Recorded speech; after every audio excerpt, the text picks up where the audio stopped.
இரட்டை வேடமே ரசூலுல்லாஹ்விடத்துல கிடையாது. நீதம்னா நீதம், உண்மைனா உண்மை. அந்த உண்மை யாரை பாதித்தாலும் சரி, யாருக்கு எதிராக இருந்தாலும் சரி, தம்முடைய சொந்த பந்தங்களுக்கு எதிராக இருந்தாலும் சரி, அது ரசூல் ஸல்லல்லாஹு அலைஹி வஸல்லம் பொருட்படுத்தியதே கிடையாது. இன்னைக்கு நம்மில் பலரும் தவறக்கூடிய அம்சம் இதுதான். இந்த நேர்மையை, இந்த நீதத்தை நாம் நம்முடைய வாழ்க்கையில் வெளிப்படுத்த தவறி விடுகிறோம். அது வியாபாரமாக இருந்தாலும், குடும்ப அமைப்பாக இருந்தாலும், நமக்கு மத்தியில் பேசக்கூடிய பேச்சுக்களாக இருந்தாலும், அல்லாஹ் ரப்பல் ஆலமீன் குர்ஆனில் சொல்கிறான், இதா குல்தும், நீங்கள் பேசுவதாக இருந்தால் கூட ஃபஅதிலு, நீதமா பேசுங்கங்கறான். பேச்சிலும் நீதம் இருக்கிறது. கடன் குறித்து எழுதுவதை அல்லாஹ் ரப்பல் ஆலமீன் சொல்கிறான், அதை எழுதி வைத்துக் கொள்ளுங்கள். யார் எழுதுகிறாரோ வல் யக்துப் பைனக்கும் காத்திபும் பில் அத்ல், எழுதக்கூடியவர் நீதமாக எழுதட்டும் என்கிறான். அப்ப எழுத்தில் நீதி இருக்கிறது, நேர்மை இருக்கிறது, பேச்சில நீதி இருக்கு, நேர்மை இருக்கு. நம்ம கிட்ட ஒருத்தரை பத்தி கேக்குறாங்க, அவர் எப்படிங்க, அவருக்கு வந்து பொண்ணு கொடுக்கலாமா, அவர் குடும்பத்துல சம்பந்தம் வைக்கலாமான்னு கேக்குறாங்க. உண்மை என்னவோ அதை சொல்லணும். நமக்கு வேண்டப்பட்டவன எப்ப அவர் ஊர்ல சல்லடை போட்டு தேடினாலும் அவர் மாதிரி ஒரு தங்கம் கிடைக்கவே கிடைக்காது, தாராளமா கொடுங்க. வேண்டப்பட்டவரா இருந்தா அப்படி பேசுவது, வேண்டாதவரா இருந்தா அவரா விசாரிச்சுக்கங்க, ஏங்க உங்களுக்கு வேற ஆளே கிடைக்கலையா, அவர் தான் கிடைச்சாரா, அவர் ஒரு டைப்பான ஆளுங்க, அப்படிங்க இப்படிங்கன்னு சின்ன விஷயத்தை கூட பெருசுபடுத்தி பேசுவது, இதெல்லாம் இருக்கக்கூடாது. இந்த தன்மை ஒரு முஸ்லிம் இடத்தில் இருக்காது. அஸ்ஸலாமு அலைக்கும் வரஹ்மத்துல்லாஹி வபரகாத்துஹு. அன்பார்ந்த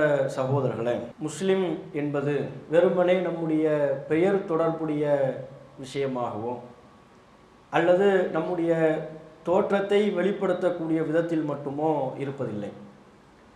அவற்றை தாண்டி முஸ்லிம், முஸ்லிம் அல்லாதவர் என்கிற வேறுபாட்டை உணர்த்தக்கூடிய பல்வேறு அம்சங்கள் இருக்கிறது.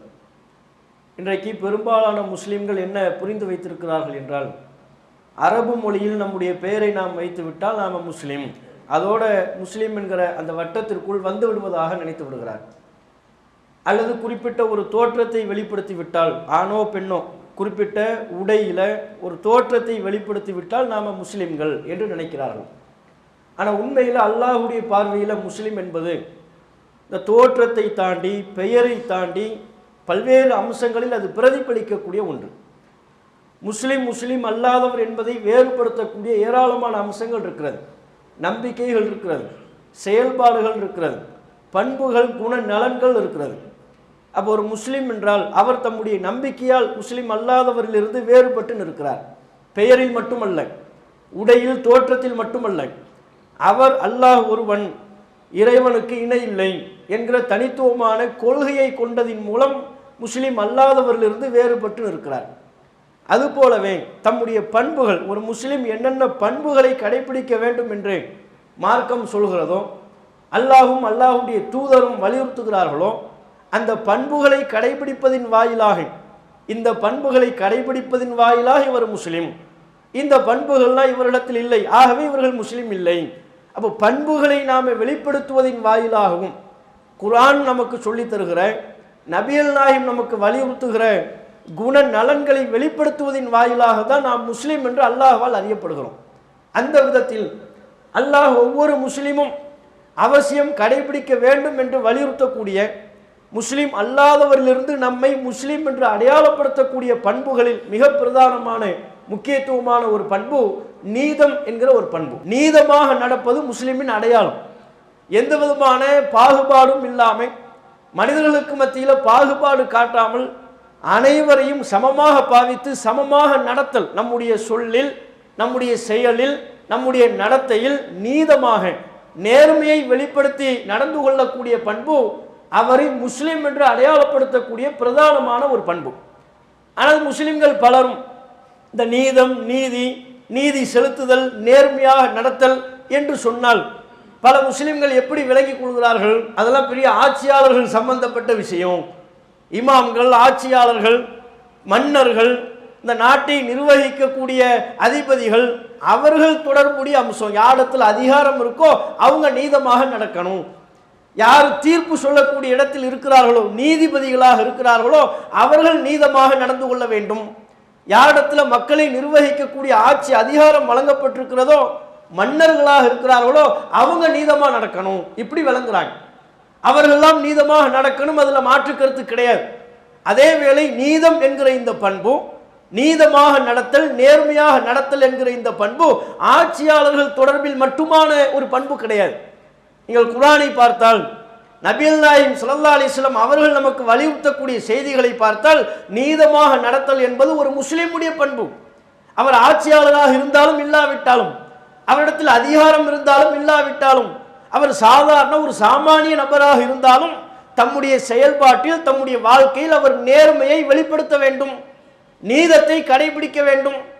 ஆட்சி அதிகாரத்தில் மட்டும் வெளிப்படக்கூடிய ஒரு அம்சம் இல்லை. ஒரு முஸ்லிம் தம்முடைய குடும்பத்தில் நீதமாக இருக்கணும், தம்முடைய பிள்ளைகளுக்கு மத்தியில் நீதமாக நடக்க வேண்டும், தாம் செய்யக்கூடிய வியாபாரத்தில் நீதமாக நடக்க வேண்டும், தம்முடைய நண்பர்களுக்கு மத்தியில் அவர் நீதமாக நடக்க வேண்டும், தன்னுடைய சொல்லில் யாரை பற்றியும் ஒரு கருத்தை சொல்வதாக இருந்தால் அதில் அவர் நீதமாக உண்மைக்கு நெருக்கமாக நடந்து கொள்ள வேண்டும். நீதம் என்பது எல்லாத்திலுமே இருக்கு. ஆட்சி அதிகாரத்தில் மட்டும் தொடர்புடையது கிடையாது. நம்முடைய வாழ்க்கையில, பேச்சில, சொல்லுல, எழுத்துல அனைத்திலுமே ஒரு முஸ்லிம் நீதத்தை வெளிப்படுத்த வேண்டும். இஸ்லாமிய மார்க்கத்தில் நீதம் என்பது இறைவனால் மிக மிக வலியுறுத்தி சொல்லப்படக்கூடிய ஒரு பண்பு. அல்லாஹ் எந்த அளவிற்கு இந்த நீதமாக நடப்பதை குர்ஆன்ல வலியுறுத்தி சொல்கிறான் என்றால் 4வது அத்தியாயம் 135வது வசனத்தில் நீங்க பார்க்கலாம். அல்லாஹ் சொல்கிறான், யா அய்யுஹல்லதீன ஆமனு, ஈமான் கொண்டோரே, மூமின்களே. ஆட்சியாளர்களை அல்லாஹ் கூப்பிடல, ஒட்டுமொத்த ஈமான்தாரிகளை அல்லாஹ் அழைக்கிறான். ஈமான்தாரிகளே, மூமின்கள் என்று சொல்லிக் கொள்பவர்களே, கூனு கவ்வாமீன பில் கிஸ்த், நீங்கள் நீதியை நிலைநாட்டுவோராக இருங்கள். உங்க வாழ்க்கையில எல்லா அங்கத்திலையும் எல்லா பகுதிகளிலையும் நீதத்தை நீங்கள் நிலைநாட்ட வேண்டும், நேர்மையை நிலைநாட்ட வேண்டும். சுஹதா அல்லாஹ், அல்லாஹ்விற்கு சாட்சியாளர்களாக இருந்து விடுங்கள். நீதத்தை வெளிப்படுத்துறது, உண்மையை பேசுவது, உண்மையாக நடப்பது, அதுதான் அல்லாஹ்வுக்கு சாட்சியா இருக்கிறது.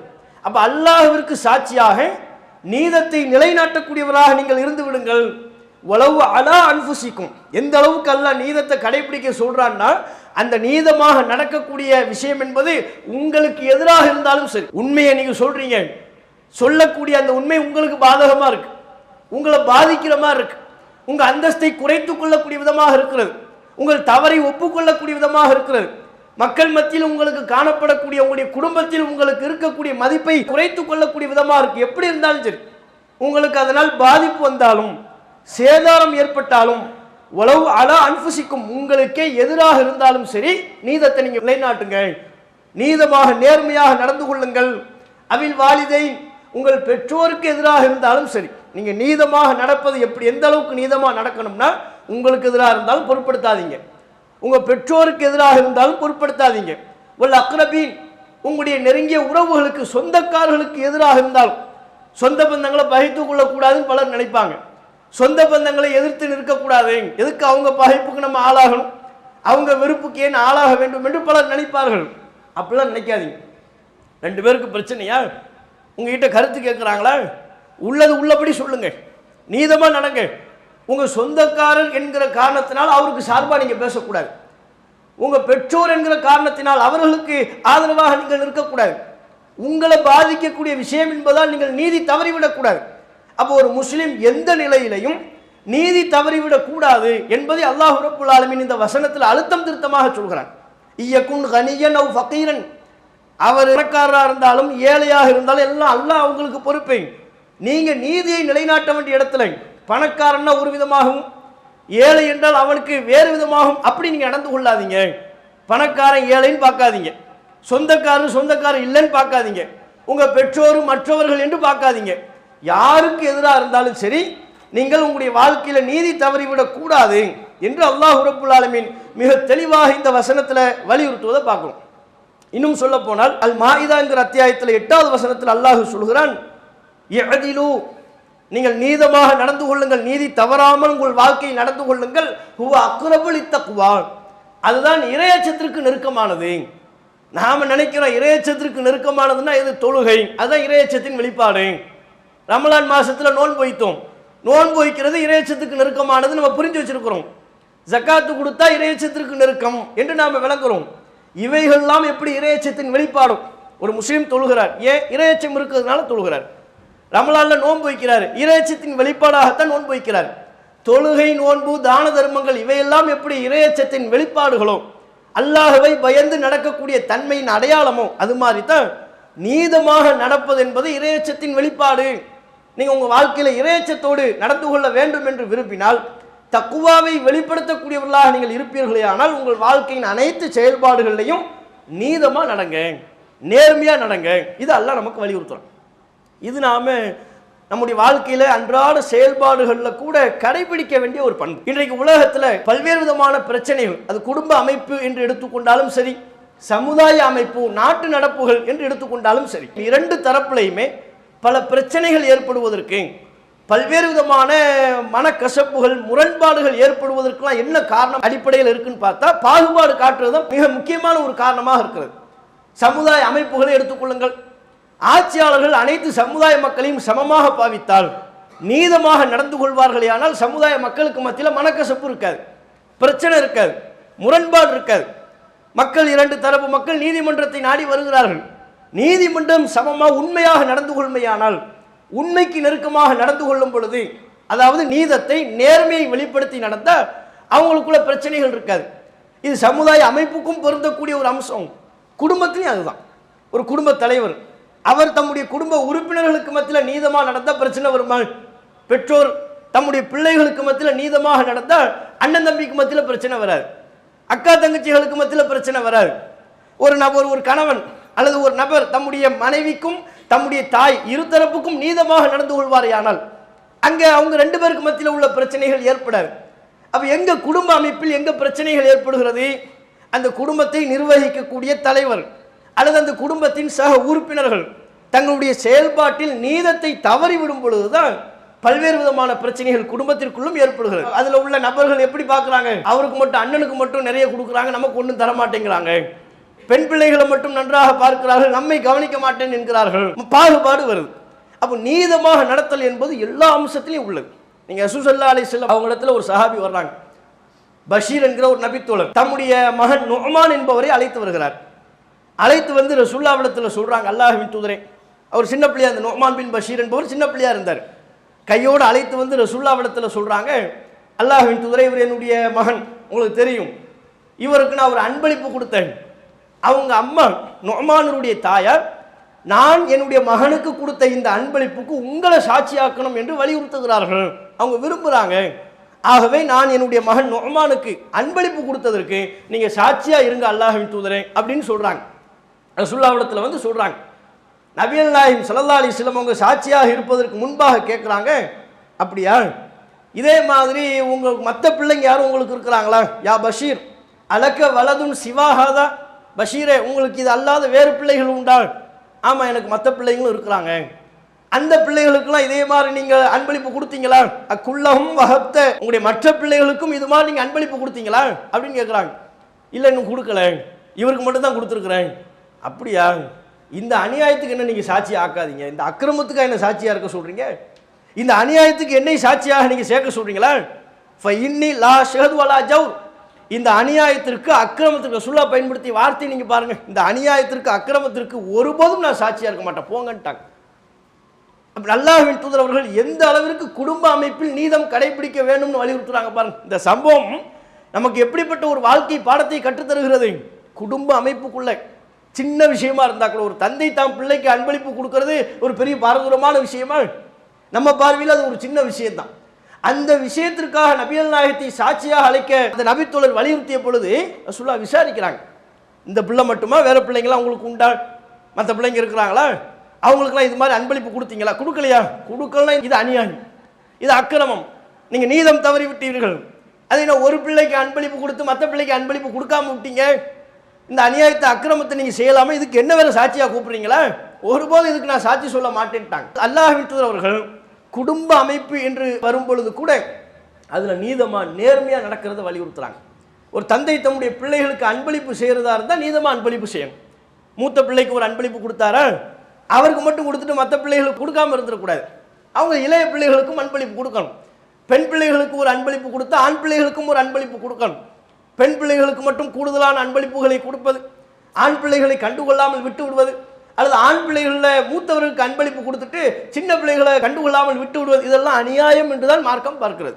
அன்பளிப்புன்னு அனைவரும் சமமாக செய்யணும். தேவை கருத்தில் கொண்டு செய்வதுங்கிறது வேற. இப்போ 2 பிள்ளைகளில் ஒரு பிள்ளைக்கு உடம்பு முடியாமல் போயிடும், ஆஸ்பத்திரிக்கு கொண்டு போவோம், மருத்துவம் பார்ப்போம், ஊசி போடுவோம், மருந்து மாத்திரைகள் கொடுப்போம். ஆகா, இப்போ இவர் என்ன விளங்கிடக்கூடாது, இதே மாதிரி நீதமாக நடக்க சொல்லியிருக்கு. 2வது பிள்ளை அவனுக்கு உடம்பு சரி நல்லா தான் இருக்கும், அவனையும் டாக்டர்கிட்ட கூட்டு போய் இவனுக்கு ஒரு இன்ஜெக்ஷன் போட்டு விடுங்க, இவனுக்கு ஒரு குளுக்கோஸ் ட்ரிப் ஏற்றி விடுங்க, இவனுக்கு ஒரு மருந்து மாத்திரை ஒரு டானிக்கு கொடுங்க, அப்படி சொல்லக்கூடாது. அது தேவை கருதி செய்வது. மருத்துவம் பார்ப்பது என்பது தேவை கருதி. அதில் நீதமாக நடக்கிறதுனா எது நீதமாக நடக்கிறது? மூத்த பிள்ளை உடம்பு சரியில்லாமல் போகும்போது எப்படி நம்ம விழுந்தடிச்சு ஆஸ்பத்திரிக்கு போனோமோ, மருத்துவம் பார்த்தோமோ, சிகிச்சை செய்தோமோ, அதே மாதிரி இளைய பிள்ளைக்கு உடம்பு சரியில்லாமல் போனாலும் மருத்துவம் பார்க்கணும், சிகிச்சை செய்யணும், சமமாக நடந்து கொள்ளணும். அந்த விதத்தில் நேர்மையை வெளிப்படுத்துறது. அப்போ மனிதர்களுக்கு மத்தியில் இது ரொம்ப சர்வசாதாரணமாக இருக்குது. பிள்ளைகளுக்கு மத்தியில் பாகுபாடு காட்டுறது, அதுவும் குறிப்பாக அந்த பெண்கள் எடுத்துக்கொண்டால் பேர பிள்ளைகளுக்கு மத்தியில் பாகுபாடு காட்டுவாங்க. பெண் பிள்ளைகள் வழியாக வந்த பேரப்பிள்ளைன்னா ரொம்ப தூக்கி கொஞ்சுவாங்க, கடைக்கு கூட்டு போவாங்க, மிட்டாய் வாங்கி கொடுப்பாங்க, ரொம்ப அன்பை வெளிப்படுத்தக்கூடியவர்களாக இருப்பார்கள். ஆண் பிள்ளைகளின் மூலமாக வந்த பேரப்பிள்ளைங்களாக இருந்தாங்கன்னு வைங்க, தன்னுடைய மகன் பிள்ளைன்னு பார்க்க மாட்டாங்க, அது மக பிள்ளை, வேற யாரோ ஒரு பிள்ளையினுடைய பிள்ளை தான் அது. அவங்களுக்கு மத்தியில் பாகுபாடு காட்டு எல்லா இடத்துலையும் அல்லங்க, குறிப்பிட்டு சில இடத்துல இது போன்ற தன்மைகள் வெளிப்படும். அப்போ சில பெற்றோரிடத்துல மூத்த பிள்ளை மேலே ரொம்ப பாசமாக இருப்பாங்க, சின்ன பிள்ளைங்க இளைய பிள்ளைங்க மேலே பாசமாக இருக்க மாட்டாங்க. இப்படியான பாகுபாடு எந்த விதத்திலையும் ஒரு முஸ்லீம் பாகுபாட்டை வெளிப்படுத்தக்கூடாது, நீதமாக நடக்கணும். அதைத்தான் நபிகள் நாயகம் ஸல்லல்லாஹு அலைஹி வஸல்லம் அவர்கள் நமக்கு வலியுறுத்துகிறார்கள் என்பதை பார்க்கணும். அல்லாஹ்வின் தூதர் நபிகள் நாயகம் ஸல்லல்லாஹு அலைஹி வஸல்லம் அவர்களை பொறுத்தவரை அவருடைய ஒட்டுமொத்த வாழ்க்கையுமே நீதியின் பிறப்பிடம் தான். நீதிக்கு ஒரு மிகச்சிறந்த நேர்மையாக நடந்ததற்கு ஒரு மிகச்சிறந்த சான்று என்றால் நபிகள் நாயகம் ஸல்லல்லாஹு அலைஹி வஸல்லம் அவருடைய வாழ்க்கை தான். எங்கேயுமே அல்லாஹ்வின் தூதர் நீதி தவறி நடந்ததே கிடையாது. அந்த அளவிற்கு அல்லாஹ்வின் தூதர் அவர்களுக்கு நேர்மையாக நீதமாக நம்மால் நடக்க முடியுமா என்றால் பெரும் ஆச்சரியம். அந்த அளவிற்கு ரசூல் ஸல்லல்லாஹு அலைஹி வஸல்லம் அவர்கள் ஒவ்வொரு விஷயத்திலையும் சின்ன சின்ன விஷயமாக இருந்தால் கூட பார்த்து பார்த்து செஞ்சாங்க. அநியாயம் பண்ணிடக்கூடாது, நீதி தவறிவிடக்கூடாது என்பதில் ரசூலுல்லாஹ் பெரிய கவனத்தை எடுத்துக்கொண்டார்கள். அல்லாஹ்வின் தூதருக்கு பல மனைவியர்கள் இருந்தாங்க. தான் விரும்பிய மனைவிடத்திலேயே ரசூல் ஸல்லல்லாஹு அலைஹி வஸல்லம் அவங்க தங்கினாங்க? அப்படி கிடையாது. கரெக்டாக 4 முறை வைத்து தங்கினார்கள். இன்னைக்கு ஒரு மனைவியின் வீட்டில் தங்கினாங்கன்னா மறுநாள் இன்னொரு மனைவியின் வீட்டில் தங்கினாங்க, அடுத்த நாள் இன்னொரு மனைவியின் வீட்டில் தங்கினார்கள். முறை வைத்து வரிசை கிரமமாகத்தான் அல்லாஹ்வின் தூதர் தம்முடைய மனைவியர்களுக்கு மத்தியில் தான் தங்கக்கூடிய நாட்களை பங்கிட்டு தங்கினார்கள். அதில் யாருக்கும் அநியாயம் பண்ணிவிடக் கூடாது என்று நபிகள் நாயகம் ஸல்லல்லாஹு அலைஹி வஸல்லம் அவர்கள் செயல்பட்டார்கள். அந்த மனைவிமார்களை பயணத்திற்கு அழைத்து செல்வதாக இருந்தால், எனக்கு இந்த மனைவி தான் பிடித்தமானவர்கள், அவங்கள தான் நான் பயணத்துக்கு அழைச்சிட்டு போவேன்னு சொல்லலைங்க. பயணத்துக்கு அழைத்து செல்வதாக இருந்தால் கூட சீட்டு குலுக்கி போட்டு அதில் யார் பேர் வருதோ அவங்களை அழைச்சி கூட்டு போவாங்க. அடுத்த முறை பயணத்தில் அவங்கள கழிச்சிடுவாங்க. மிச்சம் இருக்கக்கூடிய மனைவிமார்களில் யார் பேர் அவங்களுக்கு மத்தியில் சீட்டு குலுக்கி போடுவாங்க, அதில் யார் பேர் வருதோ அவங்கள பயணத்துக்கு அழைச்சிட்டு போவாங்க. அப்போ யுத்த பயணமாக இருந்தாலும் வேறு நோக்கங்களை கொண்ட பயணமாக இருந்தாலும் சரி, பயணத்திற்கு தம்முடைய மனைவிமார்களை அழைத்து கொண்டு செல்வதாக இருந்தால் கூட முறை வைத்து அழைத்து செல்லக்கூடியவர்களாக, அதிலேயும் அல்லாஹ்வின் தூதர் நீதத்தை வெளிப்படுத்தக்கூடியவர்களாக இருந்தார். தம்முடைய இறுதி கட்ட மரண தருவாய் அப்போ ரசூல் ஸல்லல்லாஹு அலைஹி வஸல்லம் அவங்க ஆயிஷா ரலியல்லாஹு அன்ஹா அவங்க வீட்டில் தங்கணும்னு விரும்பினாங்க. அந்த நேரத்தின் போது கூட சக மனைவிமார்களுடைய அனுமதியை பெற்று ஒப்புதலை பெற்றார்கள். நான் ஆயிஷா வீட்டில் தங்கிக்கலாமா, ஒப்புதல் கொடுக்குறீங்களான்னு கேட்டாங்க. ஏனைய மனைவிமார்கள் தாராளமாக தங்கிக்குங்க என்று ஒப்புதல் கொடுத்ததற்கு பிறகுதான் ஆயிஷா ரலியல்லாஹு அன்ஹா அவங்க வீட்டில் தொடர்ச்சியாக தங்கினார்கள் தன்னுடைய மரண நெருக்கத்தின் போது. அப்போ பாருங்க, நபிகள் நாயகம் ஸல்லல்லாஹு அலைஹி வஸல்லம் அவர்கள் தம்முடைய ஒட்டுமொத்த வாழ்க்கையிலும் எந்த அளவிற்கு நேர்மையை நீதத்தை வெளிப்படுத்தி இருக்கிறார்கள்.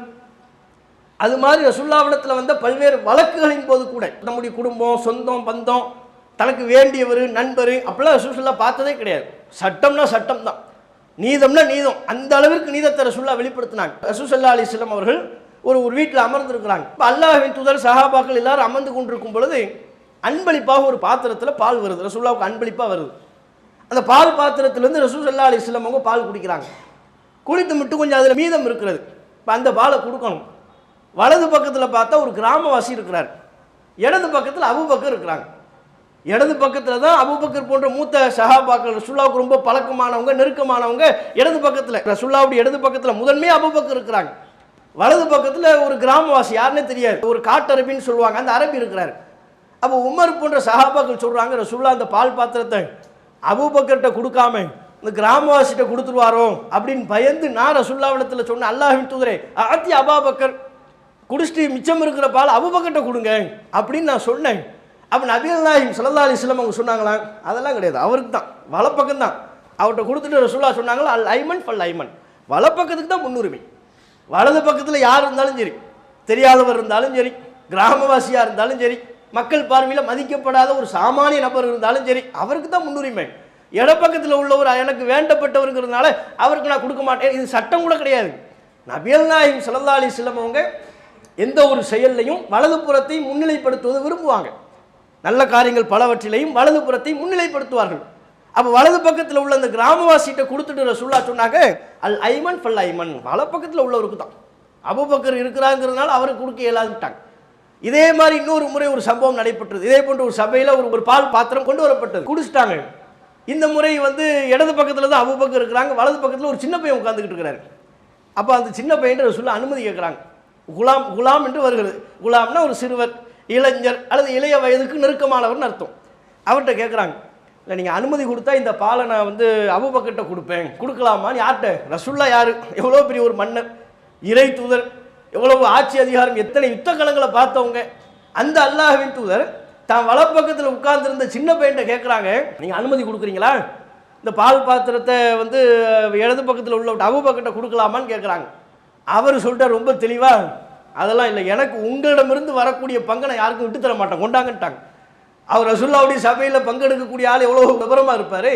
அவர் சொல்லிட்டாரு, உங்களிடமிருந்து எனக்கு கிடைக்கக்கூடிய பங்கு எதுவானாலும் அந்த பங்கை வேறு எவருக்கும் விட்டு தருவதற்கு நான் தயார் இல்லை, எனக்கே தாங்க, அப்படி இருந்தாங்க பிடிங்க, நீங்களே குடிங்கன்ட்டாங்க ரசூலுல்லாஹ். அந்த சிறுவர்கிட்டையே கொடுத்துட்டாங்க. இதெல்லாம் சின்ன சின்ன நிகழ்வுகள்.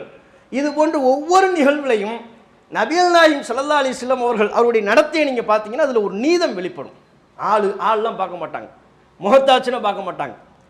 இவருக்காக அவருக்காக, தனக்கு வேண்டப்பட்டவர்னா ஒரு மாதிரியும், வேண்டப்படாதவர் என்றால் வேறு விதமாகும்.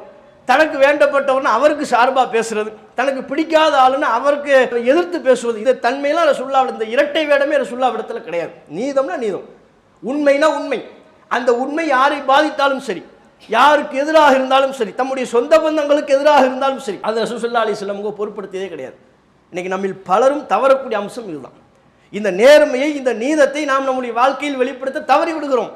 அது வியாபாரமாக இருந்தாலும், குடும்ப அமைப்பாக இருந்தாலும், நமக்கு மத்தியில் பேசக்கூடிய பேச்சுக்களாக இருந்தாலும்.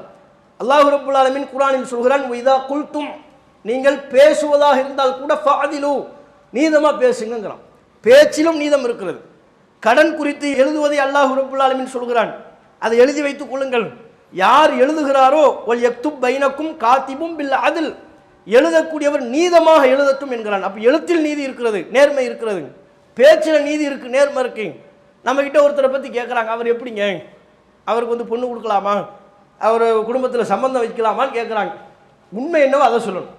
நமக்கு வேண்டப்பட்டவனே எப்போ அவரை ஊரில் சல்லடை போட்டு தேடினாலும் அவர் மாதிரி ஒரு தங்கம் கிடைக்கவே கிடைக்காது, தாராளமாக கொடுங்க. வேண்டப்பட்டவராக இருந்தால் அப்படி பேசுவது, வேண்டாதவராக இருந்தால் அவரா விசாரிச்சுக்கோங்க, ஏங்க உங்களுக்கு வேறு ஆளே கிடைக்கலையா, அவர் தான் கிடைச்சாரா, அவர் ஒரு டைப்பான ஆளுங்க, அப்படிங்க இப்படிங்கன்னு சின்ன விஷயத்தை கூட பெருசுப்படுத்தி பேசுவது, இதெல்லாம் இருக்கக்கூடாது. இந்த தன்மை ஒரு முஸ்லீம் இடத்துல இருக்காது.